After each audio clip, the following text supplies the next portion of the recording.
नमस्ते ब्रदर्स। आप हम सुनने वाले हैं नीलावती एक श्रापित ग्रंथ की पूरी कहानी। जितने भी एपिसोड है 1 बाय 1 पूरे अपलोड इस चैनल में होने वाले हैं।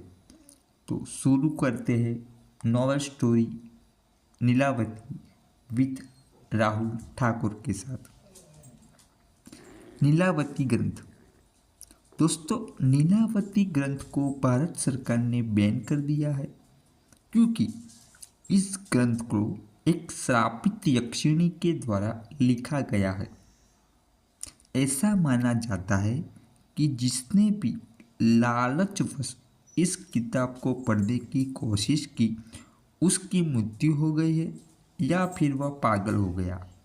जब बहुत सारे मामले आने लगे तो भारत सरकार ने ग्रंथ को पढ़ने पर पूरी तरह से बैन लगा दिया। नीलावती एक श्रापित ग्रंथ की पूरी कहानी। दोस्तों, यह बहुत समय पहले की बात है। उत्तर प्रदेश के एक छोटी से गांव में एक आदमी था। उसकी एक पत्नी और एक छोटी सी बच्ची थी। जब वह बच्ची 5 वर्ष की हुई तो उसकी माँ की मृत्यु हो गई। इस बच्ची का नाम नीलावती था। नीलावती की माँ की मृत्यु के पश्चात नीलावती के पिता ने उस गांव को छोड़ दिया और नीलावती को लेकर दूसरे गांव में चले गए। दोस्तों, नीलावती के पिता जी को आयुर्वेद में अच्छा खासा ज्ञान था। नीलावती भी अपने पिता से आयुर्वेद का ज्ञान लेती थी। नीलावती के अंदर एक खासियत थी कि वह पेड़ पौधों, जानवरों, पशु पक्षियों सबकी भाषा समझती थी। यही नहीं, नीलावती के स्वप्न में शैतान भी आते थे और नीलावती को जमीन के नीचे गड़े हुए धन दौलत के बारे में जानकारी देते थे। लेकिन नीलावती के अंदर उसके पिताजी के अच्छे संस्कार थे, इसलिए वह सब कुछ जानते हुए भी धन दौलत जमीन के नीचे से खोदकर नहीं निकालती थी। नीलावती को पेड़ पौधे और शैतान जो भी मंत्र बताते थे वह पीपल के पत्ते से बनी किताब पर लिख देती थी। जब नीलावती 20 से 22 वर्ष की हो गई तब जो भूत प्रेत नीलावती के सपनों में आते थे वो हकीकत में सामने आने लगे। कुछ समय बाद नीलावती को पता चलता है कि वो एक श्रापित यक्षिणी है जो कि एक श्राप की वजह से इस दुनिया से बाहर नहीं निकल पा रही है। उसे अपनी दुनिया में जाना था। यह सब बात वह अपने पिताजी को बताती है। तब उसके पिताजी उससे कहते हैं कि बेटी, यदि तू इस दुनिया की नहीं है और किसी सांप के कारण तू इस दुनिया में फंसी हुई है तो मैं तुझे नहीं रोकूंगा, अतः तू स्वेच्छा से यहाँ से जा सकती है। फिर नीलावती उस गांव को छोड़कर जाने लगी कि रास्ते में उसे एक व्यापारी मिलता है।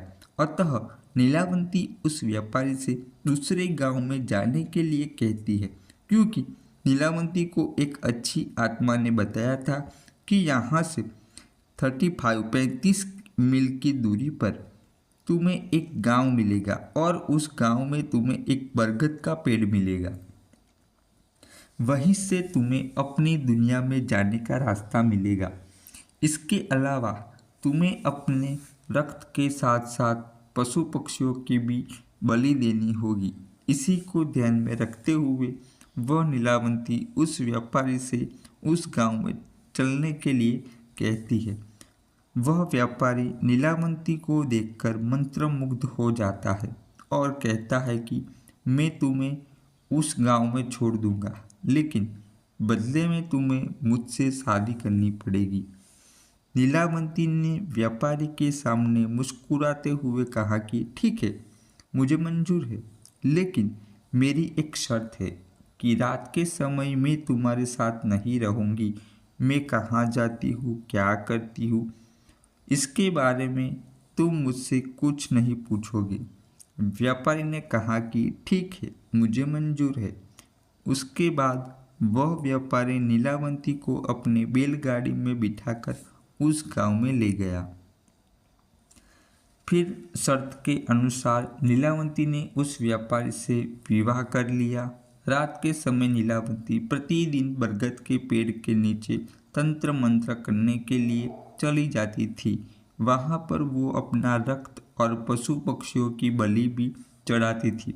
एक दिन रात के समय जब नीलावंती तंत्र मंत्र उस बरगद के पेड़ के नीचे कर रही थी, उसी समय उस गांव के कुछ लोग नीलावंती को पशु पक्षियों की बलि देते हुए देख लेते हैं और उस व्यापारी को जाकर सारी घटना की जानकारी देते हैं। जब अगली रात को नीलावंती अपने समय के अनुसार रात में तंत्र साधना के लिए निकलती है तो उसके पीछे पीछे वह व्यापारी भी चला जाता है और नीलावंती को तंत्र साधना करते हुए देख लेता है। अगले दिन नीलावंती के स्वप्नों में शैतान आता है और उससे बताता है कि नीलावंती, कल जब तुम तंत्र साधना के लिए बरगद के पेड़ के नीचे जाओगी, उसी समय बरगद के पेड़ के बगल से जो नदी बहती है, उस नदी में तुम्हें एक लाश बहती हुई दिखाई देगी। उस लाश के गले में एक ताबीज़ होगा, तुम्हें उसे खोल लेना है। गले से ताबीज़ को निकालने के बाद उसे नदी में तुम्हें एक नाव पर सवार आदमी मिलेगा। तुम्हें इस ताबीज़ को उस आदमी को दे देना है। वह तुम्हें दूसरी दुनिया के दरवाजे तक पहुंचाने में तुम्हारी मदद करेगा। उस